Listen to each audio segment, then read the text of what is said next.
চলতি বছরে ফেব্রুয়ারিতে ভারত ও শ্রীলঙ্কায় যৌথভাবে শুরু হবে টি-20 বিশ্বকাপ। গ্রুপ পর্বে বাংলাদেশ তাদের ম্যাচগুলো খেলবে ভারতের মাটিতে। তবে নিরাপত্তার শঙ্কায় দেশটিতে দল পাঠানো সম্ভব না বলে জানিয়ে দিয়েছে বাংলাদেশ ক্রিকেট বোর্ড।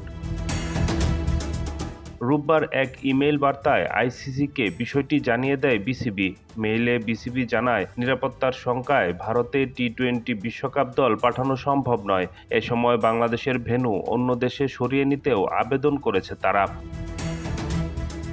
রোববার দুপুরে বিসিবির বোর্ড পরিচালক মিলে নতুন সিদ্ধান্ত নিয়েছে টি-20 বিশ্বকাপ নিয়ে। সেখানে সিদ্ধান্ত নেওয়া হয়েছে, ভারতের মাটিতে বিশ্বকাপের কোনো ম্যাচই খেলবে না বাংলাদেশ। মুস্তাফিজকে আইপিএল থেকে বাদ দেওয়ার পরিপ্রেক্ষিতেই রাতেই বিসিবির পরিচালকরা অনলাইনে বৈঠক করেন। সেই মিটিংয়ে বিসিবি পরিচালকদের বেশিরভাগই কঠোর পদক্ষেপ না নেওয়ার বিষয়ে পরামর্শ দিয়েছিল। তবে সরকারের হস্তক্ষেপের পর নিজেদের সিদ্ধান্তের পরিবর্তন এনেছে তারা।